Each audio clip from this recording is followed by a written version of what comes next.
That man was James Stewart, one of Hollywood's biggest stars, leading man in dozens of classic films. But every single day without fail, he called his mother for over 40 years. From movie sets, from foreign countries, from war zones, every day. Hi, Ma, it's me, Jim. But it defined who he was. More than any film, more than any award, more than any role he ever played. James Maitland Stewart was born May 20th, 1908, Indiana, Pennsylvania, a small town.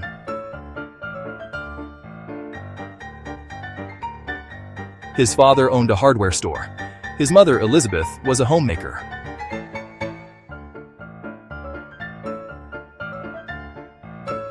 The Stewart family wasn't wealthy, wasn't famous, just ordinary people, good people.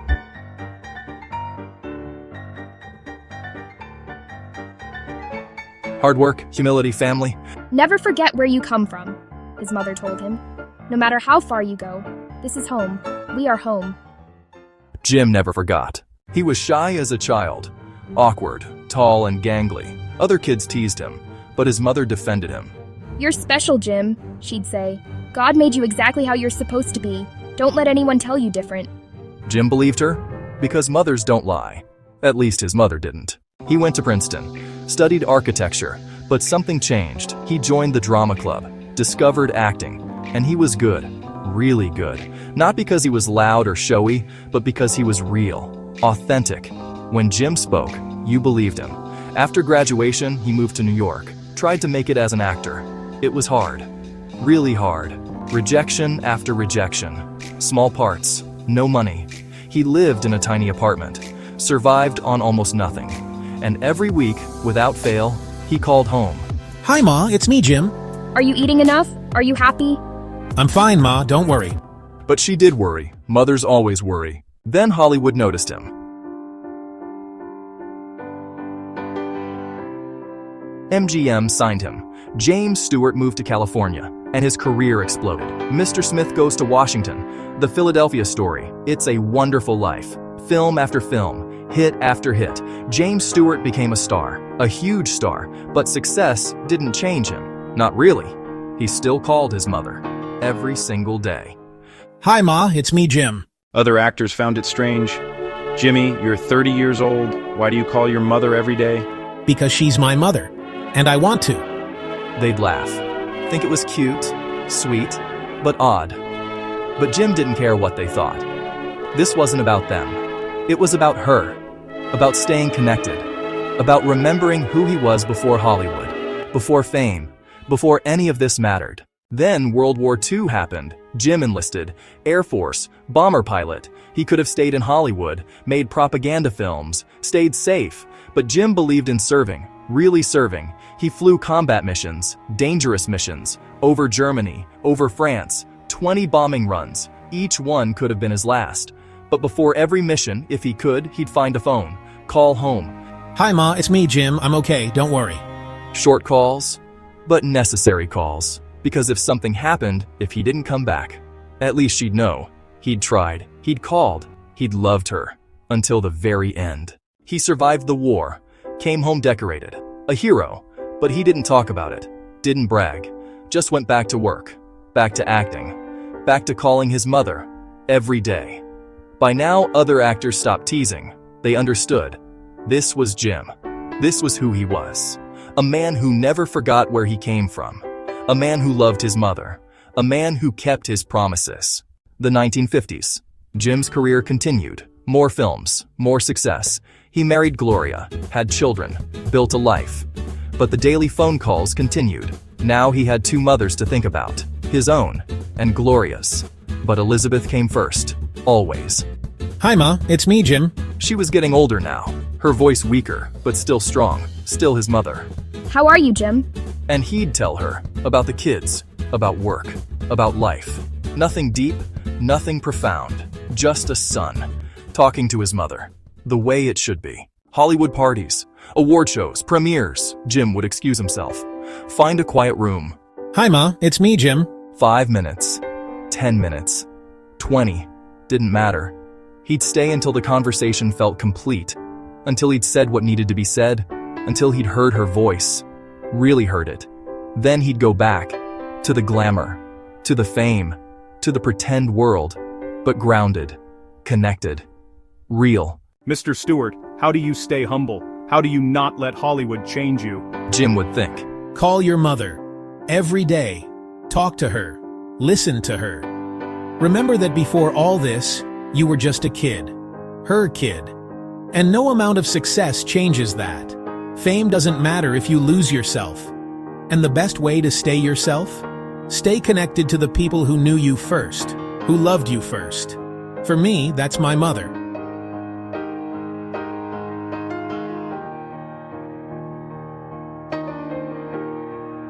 But most wouldn't sustain it. Too busy, too important, too caught up.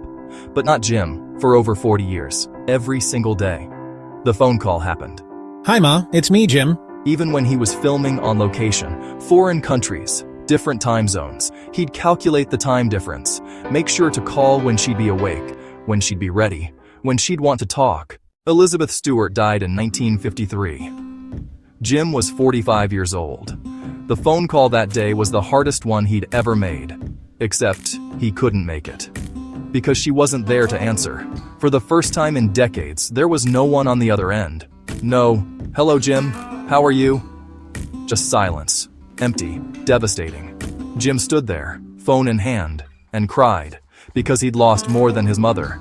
He'd lost his anchor, his connection, his reminder of who he was, where he came from, why any of this mattered. After the funeral, people expected Jim to stop. The daily phone calls, they'd served their purpose. She was gone, but Jim didn't stop.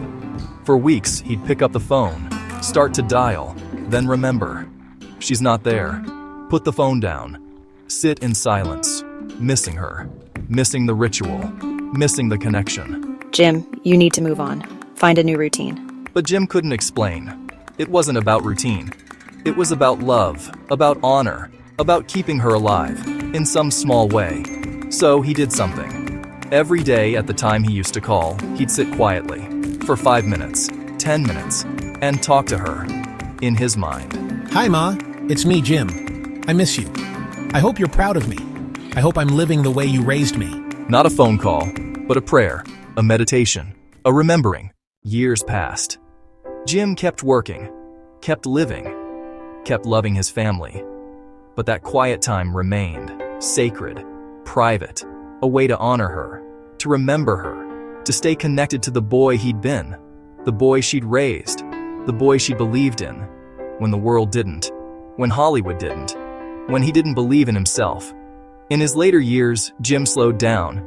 Fewer films, more time at home, but the ritual continued. Every day, the quiet time, the remembering, the gratitude. Thank you, Ma, for everything. For believing in me, for loving me, for making me the man I am. Dad, why do you sit alone every day at the same time?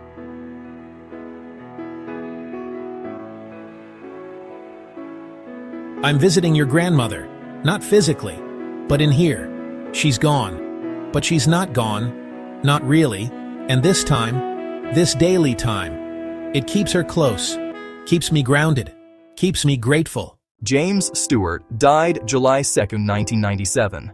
He was 89 years old. A full life, a blessed life, a life well lived. At his funeral, his daughter shared a story about the phone calls, about the daily ritual, about how her father, one of the most famous men in the world, never missed a day for over 40 years, calling his mother. People think it was just a sweet gesture, she said. But it was more than that. It was how Dad stayed real, stayed humble, stayed himself. Hollywood could have changed him. Fame could have corrupted him. But he wouldn't let it. Because every day, he had to talk to his mother. And you can't lie to your mother. You can't pretend. You have to be real. And that daily accountability, that daily honesty, that's what kept him the man we loved. The man America loved. Just Jim. Good old Jim. Today, people remember James Stewart. The films. It's a Wonderful Life. Rear Window. Vertigo. Classics. Timeless. And they should. He was a brilliant actor. But if you really want to understand James Stewart, you need to know about the phone calls, about the daily ritual, about the son who never stopped calling his mother, who never stopped honoring her, who never stopped being grateful for where he came from, for who raised him, for the love that made him who he was. When you're over 50, you understand this. You've lived long enough to know. Success means nothing if you forget who you are. Fame means nothing if you lose your roots. Money means nothing if you abandon the people who loved you first. James Stewart knew that, and he lived it every single day for over 40 years. Hi, Ma, it's me, Jim. Simple words, but they kept him grounded, kept him real, kept him humble. Maybe you have someone too. A parent, a mentor, a friend, someone who knew you before the career, before the success, before the version of yourself you show the world. And maybe you need to call them. Not once in a while, not when it's convenient, but regularly, consistently, because those connections matter, those roots matter, those reminders of who you really are. They matter more than anything. James Stewart never won an Oscar for his daily phone calls. No one gave him an award for honoring his mother. But in the end, that's what mattered most. Not the films, not the fame, but the love, the respect, the daily choice. To stay connected, to stay grateful, to stay humble. Hi, Ma, it's me, Jim. The most important words he ever spoke, not in a movie, but in life. So maybe tomorrow, pick up the phone, call someone who matters, someone who knew you when, someone who loves you for who you are, not what you've achieved, and just talk about nothing, about everything, about weather and dinner and ordinary life. Because those conversations, those connections, those are what keep us human, keep us grounded, keep us real. For stories that remind you what truly matters, don't forget to follow.